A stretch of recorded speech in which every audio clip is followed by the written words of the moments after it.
I hope everybody had a nice hot cup of tea in the rain. We just have 15 minutes, so I'll kind of rush through. I don't have a PowerPoint presentation. Just to introduce and keep generative AI in the Kerala context. Okay, it's very, very important because Kerala, as they say, is a very different piece of land and all of us are different pieces of work. So when it comes to our education system, how we are going to incorporate an international technology that is rapidly developing becomes something important that we should address, especially because we are heading towards a Kerala knowledge economy, and that's the mission that I've been part of. It's wonderful to follow my dear friend David, who gave such a well-organized talk on this topic and infinite number of tools that all of us can use. I am a very close friend of ChatGPT. We have a very nice relationship. So today morning, I asked it to write for me a 7-sentence press release about my wonderful talk here in the style of the Hindu newspaper. I wanted to be very specific. Let's keep it that way. So here is what it wrote me. Okay, the title itself says, and it knows I am the one who is asking. It says, renowned AI scholar Dr. Arun Surendran delivers inspiring talk on AI's positive role in education. So this is kind of like predictive AI now. Already I have become a renowned scholar. And then it says, a distinguished expert in the field of artificial intelligence. He delivered an enlightening session in the International Conclave for Generative AI, and it went and found the full form of IHRD. And it said the conclave brought together leading minds to discuss the transformative potential of AI in the realm of education. Then it said what my captivating topic was, and it shed light on the positive impact. And drawing from his extensive research and expertise, he eloquently articulated how AI can serve as a powerful ally in enhancing the learning experiences, dispelling misconceptions about it being a threat. The audience, comprising of educators, I don't know where it got that from, researchers, and industry professionals, was enthralled by Dr. Surendran's insight into leveraging AI as a tool for innovation. I think anything to do with Kerala now has innovation, and educational advancement. His talk resonated strongly with the conference's overarching goal of fostering a nuanced understanding of AI's role in shaping the future of education. And it concluded with the last sentence, the IHRD department expressed gratitude to Dr. Arun Surendran's valuable contribution to the conclave, affirming that such discussions are crucial in steering education towards technologically enriched and progressive future. So this is, thank you very much. We are kind of in the realm of meeting a very good astrologer, right? It'll tell you things that you want to hear. It'll make you feel very good. This is why our kids are very much attracted, and they cannot really figure out if it is talking bullshit to you. It'll talk to you with the fluency of our dearest MP Shashi Tharoor, very fast, and somehow over the past several centuries, Kerala has developed this misunderstanding that anybody who talks very fluent English is intelligent and is talking absolute sense. So this is the biggest, the language barrier crossing is something that we need to cross. I'm principal of a private engineering college. Till 3 months, 4 months ago, I used to get atrociously badly written request letters. But since ChatGPT became common, Vinu sir is laughing, he is a dean who is also aware of this. Now the request letters come in fantastic English, beautifully written, and that for me is the greatest contribution that ChatGPT at the foundational level has done. The students are no longer afraid. And I'm sure the era is not very far from many of you will never be stopped from asking us hard questions only because of the language barrier. So that change is coming for sure. However, while we are heading towards knowledge economy, there are a lot of jobs, like what Dr. Ajit Abraham pointed out yesterday, that will disappear. For example, one of my very good friends, Michael Flynn, who is a serial entrepreneur who uses good IT teams in Kerala to build his companies. The last company had a solid team sitting in Technopark that built his website and the data analysis and so on. This time he was here a month ago. He had come to Trinity College as well, and he said, this time for my company website, I built it myself. I had all the AI tools. It took him 2 hours. And then I asked him, do you have a blog? Then he said, oh, I need a blog. And then it took him half an hour to come up with a blog, which already had backdated entries all generated. So we have reached a situation where such cognitive basic tasks, which uses language generation, and Dr. Ajit used this wonderful word, stochastic parrots.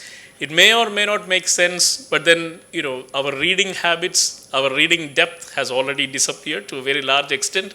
So all we need to see is long content, and as long as it is there, these many pages long, we think it makes sense. So that's the danger that we need to catch upon. In such discussions, usually what happens is technocrats come and speak. We have no background in arts, and we have zero background in education. We are educators by accident. We have started teaching people. So if you look at the learning theories, and one of my favorite educators in the world is Howard Gardner, who has categorically proved that even if you are educated in Harvard, by the time you come out, all you have is a 5-year-old mind. You will go back to the same rules of thumb, which says people who look like me are my friends, people who look different are my enemies. You have basic things which a 5-year-old has figured out. He talks about the 2 most effective ways to teach and learn anything. One is called the Children's Museum, where you're free to break things down, build them back up. It's like being in a museum, seeing the great works or perfect examples and so on. And the second one is apprenticeship. And these 2, ChatGPT and the tools that David showed you, can be easily generated by any teacher. You can ask, I was talking to ChatGPT yesterday, and I said, how can a high school student be taught kinetic energy to potential energy? Can you give me some different scenarios? It gave me a long list of things, one of which was there can be some hands-on things that the students can try. So I said, oh, please elaborate on the hands-on thing. Then it came up with a very nice demonstration called Barbie bungee jumping. So you tie a Barbie doll and you make it bungee jump, and then you can demonstrate the kinetic to potential energy changes. But these things are getting generated stochastic parrot way. If we sit there and manage to tweak it so that it works in our classroom, I think sky is the limit. So we have come a long way from behavioralism, the constructivism, all different learning theories, we recently had humanism, and then there was connectivism, which said people can draw from different areas of language, sources of knowledge, and then get it and have a connective growth. Somehow, I think ChatGPT is going to kill it, because now we don't have to be connected to different ones. It gets connected, it draws and gives things to us. But what has come back, 5-6 years ago, there was a book called Reclaiming Conversation, saying conversations have been lost. And I think all of us who are educators, all of you who are students, do know that now conversations have become very difficult, right? Nobody picks the phone. They'll just simply tell you, please text me, please WhatsApp me, because having a conversation is very difficult. But somehow, this generative AI, with its conversational attitude, has brought us back into a way in which we can use conversationalism as an educational tool. Students can poke at it, pick it apart, and generally make sure that they are learning along the way. The only thing is they will need a guide who can make sure that what is coming out from there is not utter garbage. So the expertise is needed at one level, but the interactive process can be very seamlessly adapted. We can create affinity groups and have expert community of practitioners being drawn from, because you can specify which experts to look at. Just like how I said, Howard Gardner, you want to look at Vygotsky or somebody, pull the experts from whom your students will learn, and that's also possible. Yesterday, speaking here, Saji sir was talking about how data to knowledge, to intelligence, and then to wisdom. Unfortunately, especially in Kerala, we sit on wisdom. We are all very wise people. At the end of the conclave, we have figured out that ChatGPT is not a threat. It's a tool. Even if we don't study it, it doesn't matter. KTU will print out the same question papers will come. We'll have the same examination system. So we are happy. But that kind of wisdom is very different from actionable wisdom. We all learn a lot of things in our civics in school, but that's not the way we behave in our real life. We know what healthy eating is, but that's not the way we eat. We know what exercise is important, but that's not, because we have had this long cleaving of education and our life. So somehow if we sit on wisdom, we need to think about actionable wisdom. And that's something, again, prompting correctly ChatGPT or generative AI can give you some clues about how to go about. I keep a ink bottle and a quill pen in my office because a few years ago, I was in a discussion about how engineering graphics can be taught. And I was arguing that we should start with AutoCAD because that tool is available. Then there were a bunch of professors who told me, no, to learn the fundamentals, you have to use the pencil on a paper. So my argument is, before I send an email, I should start writing like Shakespeare with a quill pen and everything, because the fundamentals of letter writing probably lies there. We need to differentiate between the tool, look at it as a tool, and not as something that will define what education is supposed to be. Socrates was mentioned here a couple of times. We have evidence that Socrates thought writing will kill human beings. He thought only the oral tradition is important to keep the brain alive and the mind alive. So everything, if it is written down, it will destroy memory. Nobody can live. Same thing happened when printing press came along. Same thing happened when textbooks came along. And I've read somewhere a long time ago that the students actually bet up the guy to death, the guy who invented textbooks in France. So, poetic justice kind of way. We still use it. What's happening is that every time a new technology comes, we don't adopt it. We adapt our system so that we don't have to change. For example, online classes came. There are tons of things we can do online, but what do? We deliver lecture online. We appear on that tiny screen and hope all our dramatics is as effective as it is in real world. It doesn't work. So whenever a tool comes, there is that joke, if you bring in an engineer from 2000 years ago, somebody who built a pyramid, or somebody who built the Brihadeshwara temple, there's no way they'll understand any of the tools that an engineer is using today. If you bring in a physician from Susruta's time or Charaka's time, there is no way they'll understand what's going on in KIMS. But if you bring a teacher from 2,500 years ago, they will start the class immediately and there is no change. Nothing has changed. The chalk, the board, the talking. And every time you mention, it says Upanishad. The meaning of the word Upanishad is come and sit near me. It doesn't say, I'm going to lecture you. It says, come sit near me, let's have a conversation. It probably meant that, but then we twisted it so that it becomes only a lecturing thing. What if it's a conversation, asking questions? If you go through the older Indian literature, you can see the evolution. So Upanishad is, come sit, we'll have a conversation. Then there are the Brahma Sutras, which are derivative, the Assisi guides for Upanishad. And then we have the Bhashyams, the commentaries which are written for it. So we keep on evolving knowledge into ways in which we lose the essence of something that happened. The process gets lost. If we can recapture that and use these digital tools, because yesterday Professor Cliff was talking about what can you do with 100 students. We cannot. With 10 students we can, but with the help of generative AI, we can have 10 different avatars of ourselves reaching out to the different groups of students. So these are some of my primary takes on it. I don't know if Wolfram Alpha was mentioned here, but hopefully Sunil can talk about it, because that's what the engineering side of it. Engineers might look at.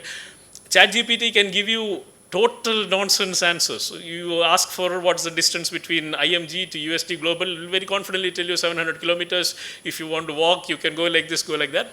Wolfram Alpha, much better tool, which actually uses calculations and things like that, which we should talk about. I was talking to a friend yesterday who said, why should I write any poems anymore? Because people will say, ChatGPT wrote it. So this is a very nice way of looking at how you can bring back the pleasure of creating back to yourself. Okay, don't write for anybody else, write for yourself. Write for your own creativity. Don't think, it'll be like the press release I just showed you. And 75% of newspapers you're reading are things which are generated like this. I'm pretty sure the team here will also be using ChatGPT to generate. So this has gotten us back into a way of looking at our own human creativity. And then what has been stressed time and again in this conclave is that we need the art of questioning. This is nothing new. We question every time. We just don't do it in public in front of our professors. The students are always asking questions within themselves, especially in the back bench, and that's when we send them out of the class. Now is the time where we recognize Indians is argumentative Indians. We like to question everything. And in Kerala, we like to question even more. So this is naturally built into us. So we will ask a lot of questions to ChatGPT. We'll probably make it much better as we go along. And if you look at the historical tradition of India, it was always the student who went to different gurus, asked all the questions, and then found the one who was satisfactory and then gave him the power to ask questions in return. This whole idea of the teacher will ask questions is a very, very new idea. Well, I don't want to get into all that about how universities were created only as examination boards, and we continue to be in that tradition. So the challenge that all of us have as educators is that we need to go back and start learning. Many of us stopped learning the day we got our appointment letters. That should stop now. Come back to learning, because ChatGPT is learning. It's learning faster than a flight from Kuala Lumpur to Trivandrum. It goes really, really fast, and if you want to keep up, we need to learn faster. And I am really hoping and praying for the day in which Malayalam databases will get integrated into ChatGPT, because it really needs a sense of humor. Sometimes the sense of humor is lacking. So I should be able to tell it, Velakari Analindi and Mohavalli, and it should tell me, Poda po Paitakara po Paniyapare. That would be very interesting. Otherwise, we will end up with the jailer dialogue of Oralavukku mele peche kadayadu, and that's when we will lose our jobs. Thank you very much for listening.